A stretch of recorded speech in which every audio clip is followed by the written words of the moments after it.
First on the Gulf Coast with breaking news and weather. Fox 10 Live starts now.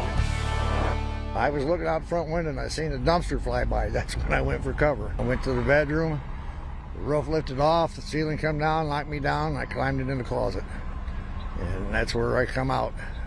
And debris was everywhere. I mean, the place was destroyed. Yeah, just a rash of ferocious storms ripping across the central U.S. overnight, spawning tornadoes and killing at least 2 people in northwest Indiana.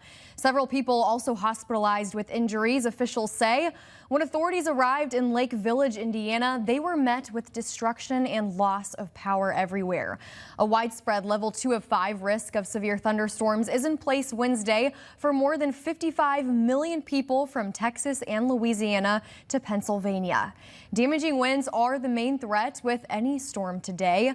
A few tornadoes are possible there, especially in the lower Mississippi Valley and parts of Ohio, Pennsylvania, and West Virginia. We will also get a look at our local forecast here in just a minute. But for now, welcome into Fox 10 Live on this Wednesday. I'm Ashlyn Mitchell. Let's continue our trending headlines of the day. Well, happening now, airports all across the country are still seeing those long security lines as the DHS shutdown drags on. Low staffing rates are to blame, with unscheduled absences by security screeners more than doubling since the shutdown began almost a month ago. Call-out rates climbing into double digits this week at some airports after employees missed their second paycheck in a row. Even worse, TSA agents are now quitting in big numbers. In fact, more than 300 have left the agency in the last month, and that trend is likely to accelerate with lawmakers on Capitol Hill deadlocked on a funding deal. Democrat leaders firing back, though, introducing legislation to fund the entire department except ICE and CBP, which they say are in need of major reforms. Still, Majority Leader John Thune says that's a non-starter, meaning these travel troubles are likely to continue for the near future. We can take care of TSA. We can take care of the Coast Guard, CISA, and FEMA today. We're ready to make sure these workers are paid. I feel for the people working without pay. They're doing a good job. And earlier today, DHS reinstated the Global Entry Program, hoping to get frequent travelers through security a little more quickly there. Well, listen to this. A terrorism suspect is seen on camera in a fireworks shop days before the attack he's accused of committing. Take a look. This surveillance video from Pendle, Pennsylvania shows 18-year-old Amir Ballat inside a Phantom fireworks store. He appears to be buying a roll of fuse. Ballat and 19-year-old Ibrahim Kayumi, who are both from Pennsylvania, are accused of igniting explosive devices during a protest in New York.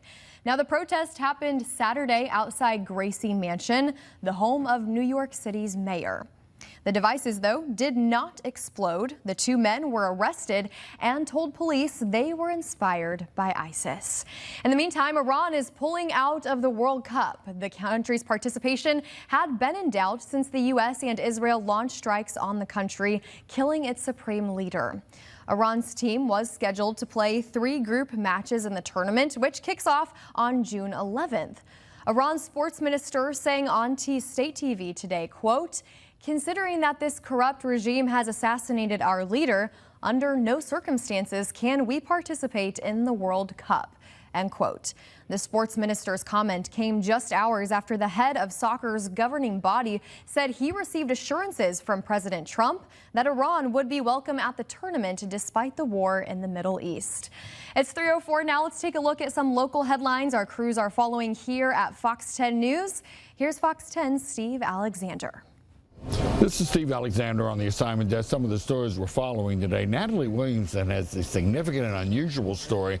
A judge has ordered a special election to determine who's going to serve as mayor in one city in our area following a lawsuit and recent arrests alleging voter fraud. Also, the community of Sims is paying its respects today following the death of their fire chief, Kevin Brooks. Probably noticed improvements at some of the playgrounds and other parks around Mobile. Well, today construction begins on turf fields at one park. And Stephen Moody tells us that recruits with Mobile Fire Rescue are doing a different type of training today. They're taking dogs for a walk. He'll tell you why.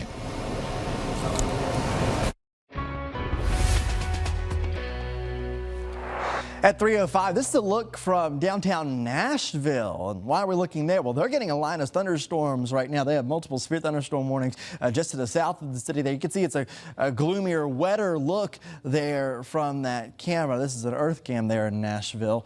Looking at the regional picture, you can see where the active weather is right now. And you can see the severe thunderstorm warnings to the south of Nashville, a long line of showers and thunderstorms, and then some more severe thunderstorms with a line that's going through Texas, getting into Louisiana. Let's zoom into North Alabama and portions of Middle Tennessee here.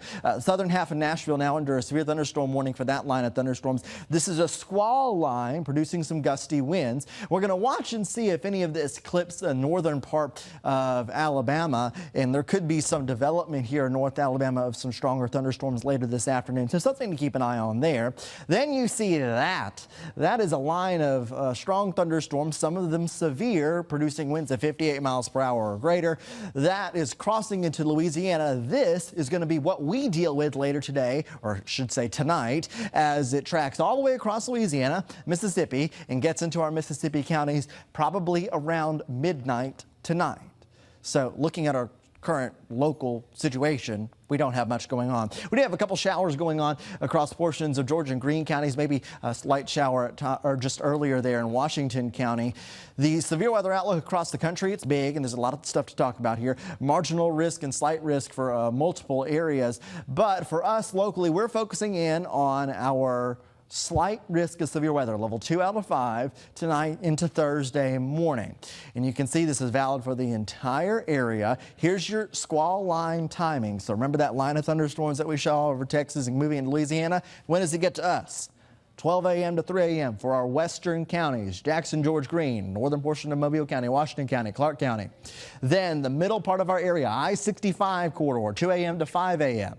Then 3 a.m. to 7 a.m. for the eastern portion of our area. That is when the squall line will roll through. So this is an overnight, early morning event. Get ready for it. Let's go through Futurecast here. We could see an isolated thunderstorm ahead of the line clipping our northwestern counties, but the big show will come when the line actually gets to us. This is midnight, and you can see the scattered showers and some thunderstorms that move on in here.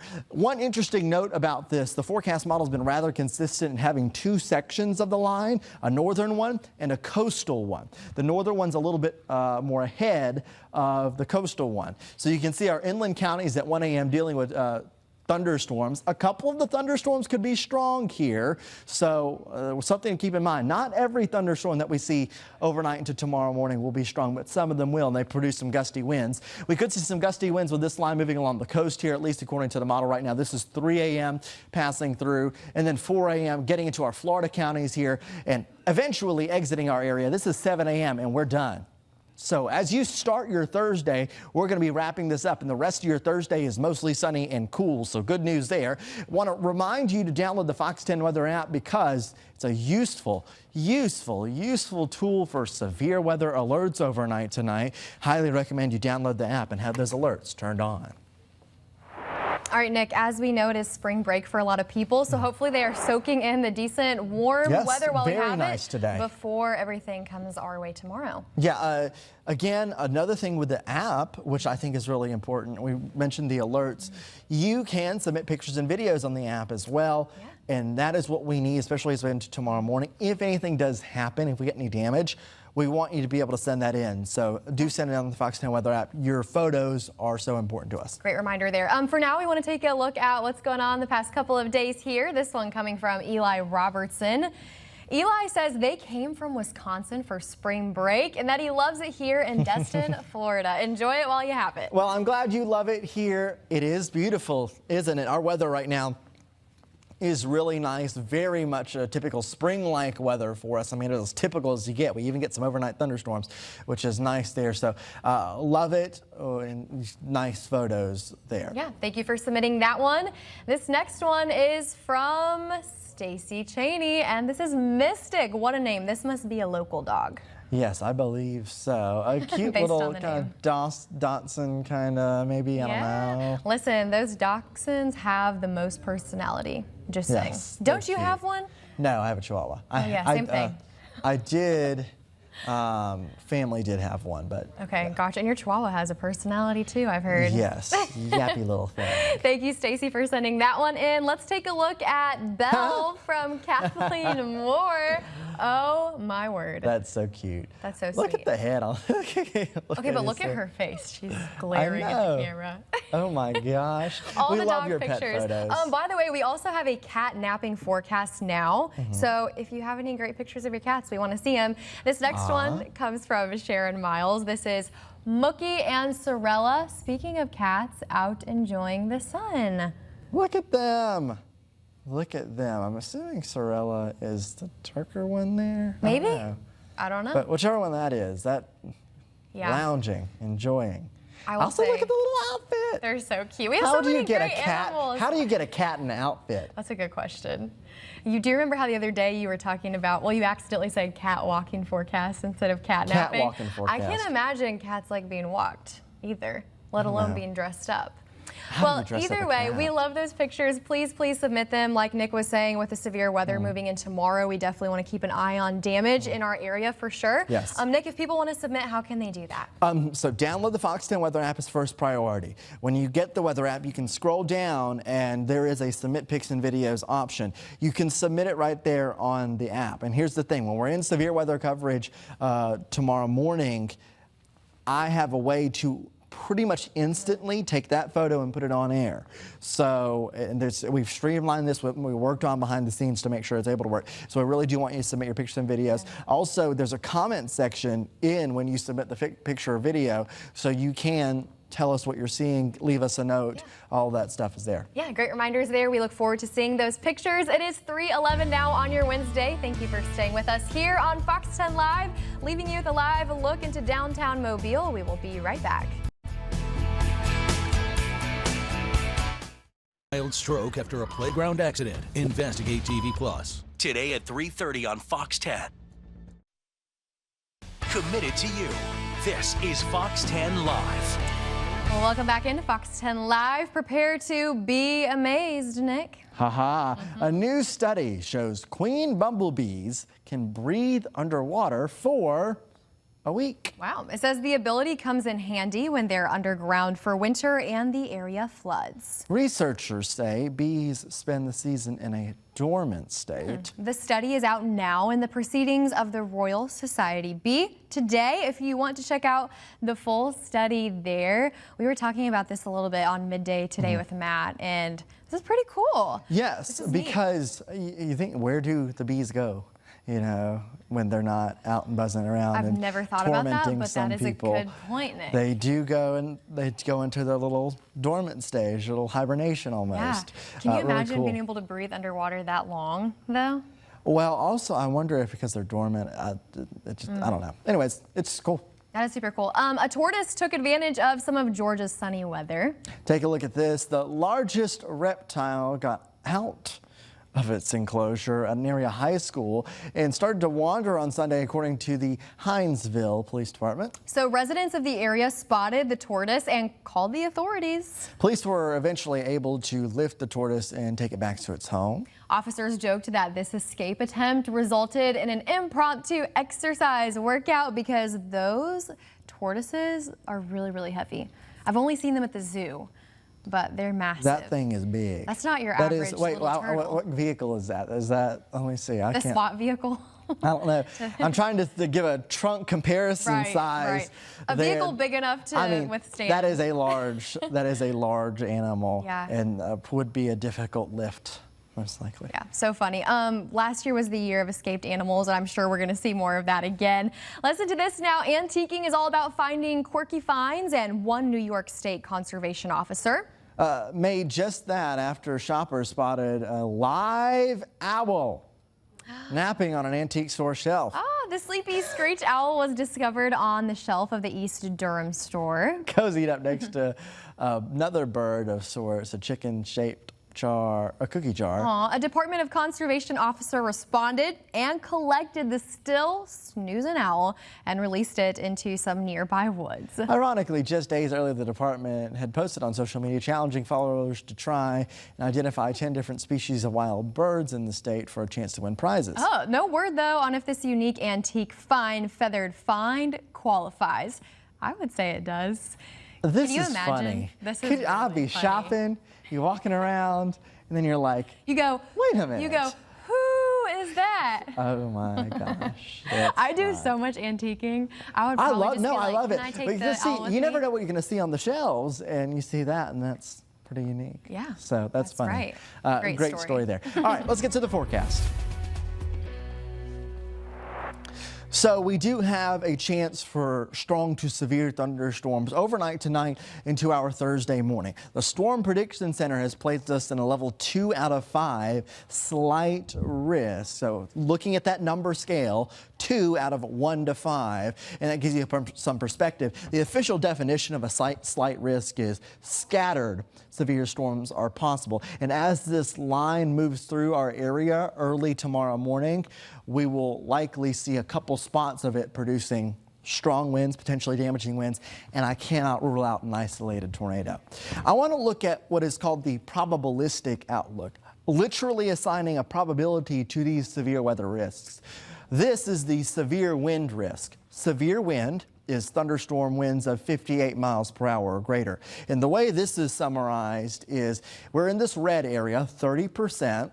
So Mobile, for example, this is the probability of 30% of a thunderstorm producing 58 mile per hour winds or higher within 25 miles of Mobile, within 25 miles of Pensacola, within 25 miles of Bruton. You get the idea here. So there's the possibility of some strong winds as this line passes through, but it is not a guarantee. Tornado risk as well. There's a percentage assigned to this, 5%. So listen to this statement. There is a 5% chance of a tornado occurring within 25 miles of Mobile, Evergreen, Leakesville. I think you get the point there. It's a lower end risk, but the risk isn't zero, so it's something to pay attention to. Let's get right to Futurecast and talk about how this evolves. You can see at 9 p.m. we could see an isolated shower or a thunderstorm in our northwestern counties or just outside of our Fox 10 viewing area. We'll be watching that for any severe potential. Could it be a strong thunderstorm? It's a possibility. Then by midnight, the line getting very close to us, we might even have it moving into our area. Then as we go through the early morning hours on Thursday, we're watching a couple segments of this line of thunderstorms. This inland part here is a little faster according to the forecast models, pushes through earlier. This is 2 a.m. and we're already in Monroe and northern Baldwin counties. Then there's a coastal part of the line here that rolls across Jackson County and Mobile County by the hours of 3 a.m. And these thunderstorms in isolated spots could pack a punch. Gusty winds, maybe a wind gust up to 60, 70 miles per hour. It can't be ruled out. And also in this line, an isolated tornado, as we saw, cannot be ruled out. And there is a slim possibility that we see a stronger tornado of the EF2 rating. But overall, you can see this line does make progress across our area. And by 7 o'clock in the morning on our Thursday, it's gone and we're quiet. Through the day on Thursday, it is actually going to be a much nicer day with skies becoming mostly sunny and a cooler feel as we get towards the end of the day. Take a look at this, the squall line timing graphic. This shows you the timing of the line as it moves from west to east. You can see 12 a.m. to 3 a.m. for our western counties, then 2 a.m. to 5 a.m. for the I-65 corridor, Florida counties points east, 3 a.m. to 7 a.m. That is the timing for the squall line. Understand that there could be a couple of showers or thunderstorms ahead of that line. One great reminder for you, Fox 10 Weather app. Download the app. Make sure you have the alerts turned on. This is an overnight event. You'll need to be woken up if an alert is issued, and the Fox 10 Weather app can do that. Also, turn on those Fox 10 Weather alerts so we can send you notifications as well, just in case we need to. And reminder, during a tornado warning, where do you need to go? Small room, lowest floor, away from windows. Put as many walls between you and the outside as possible. Also, it's always good to protect your head with a helmet. That's a good tip that's come up recently that we're trying to push a little more. Use pillows, blankets to protect yourself. And also, no cars and no mobile homes. When the warning is issued, you have to have a plan in place to find sturdy shelter. A key thing to do there. After this passes, Thursday's fantastic. Nice day with cooler temperatures.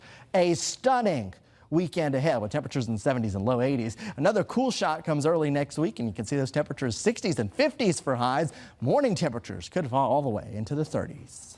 All right, Nick, thank you. 3:22 now on your Wednesday. Let's go ahead and take a live look into downtown Mobile. Things feeling nice out there right now. We'll be back with more Fox 10 Live after the break. With debt, call attorney Stephen L. Klimjak, 694-0600. If you want another look at Futurecast, here it is for you. You can see the line of thunderstorms moving through. Again, I have to make this clear. Not every thunderstorm is going to pack a massive punch and be severe. For some of you, it's just going to be a normal thunderstorm. But for some folks, you will get some gusty winds, and there is a chance of isolated tornado overnight tonight. We deal with this all the time. This is not unusual. It should get out of here by 7 o'clock, and we have a fantastic day on Thursday. A little cooler as well. Yeah, for sure. Before we wrap up today on Fox 10 Live, wanted to introduce y'all to Addison. She's been spending the day with me. She is a local college student at South. And Addison, how's the day been so far? It's been great. I've truly learned so much. Good. Right answer. That's what I told her to say. I coached her up before she came on here. Crazy enough, Addison, you are literally 2 years ahead in college. Yes. So she's incredibly smart, studying journalism. What's kind of your long-term goal then? My long-term goal is definitely to be an anchor, but I really hope to stay local because the community means so much to me. And I can tell, I know you've been an Azalea Trailmate as well. You're from Citronelle, so you know this place like the back of your hand. Yeah. So cool to kind of be on the other side of this today. What's been your favorite part if you had to pick one thing? I think that writing stories is definitely going to be my niche, so I was really excited to see that side of it. For sure. Listen, Addison, it's been so much fun having you all day today. You're going to hang out with us for a few more minutes today. Nick, I love just seeing people come in who are in school who want to learn more about this. For those of you who don't know, we do have opportunities where you can come and job shadow us and see what we do. And especially with South Alabama students, I'm so happy to have you because, of course, I am a South Alabama person. So go Jags. Yes, go Jags. Jay's up. Jay's up to that. Thank you for joining us. Yeah, thank you so much for being here. Thank you all for joining us. We'll see you